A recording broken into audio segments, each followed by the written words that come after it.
Police say most of the crime in Austin is committed by a small group of people. Tonight, an accused member of that notorious group is behind bars for the 18th time. But a new twist on Austin's top offender program aims to make this latest arrest his last. KXAN's Chris Sadeghi asked police how the man managed to reoffend so many times and their new strategy to keep it from happening again. He unlocked both doors and he got in. In 2011, Ricardo Vara's auto shop was burglarized and Brandon Seffens was arrested on scene. It was hardly his first arrest. Police officer showed me a record. I mean, he's got a long history. But that history, that arrest, and the 2-year sentence that came with it hasn't kept Seffens off the arrest sheet. He has 2 more in 2014. When Seffens was arrested here for burglary, Ricardo said the officer told him the sentence would be lengthy.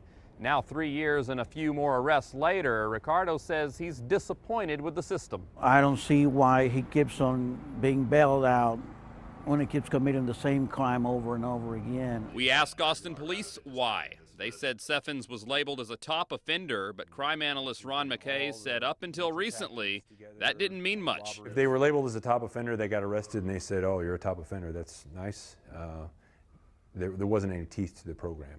So McKay says they got rid of it and started something new, using algorithms to analyze the worst reoffenders. With double-digit convictions, arrests, felonies, and misdemeanors, Seffens was still on that list.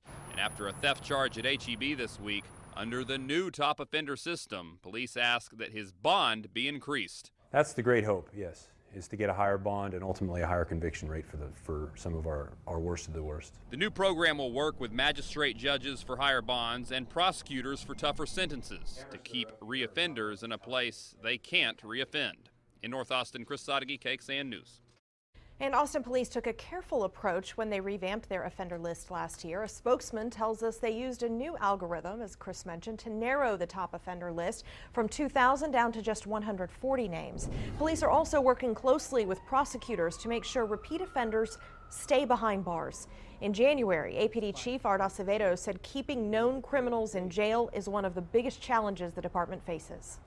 We arrest people for property crimes where we tie them into a dozen burglaries, if not more, and they get probation. You know, that makes it very difficult. According to the chief's September report, property crimes have dropped 9% this year compared to last year.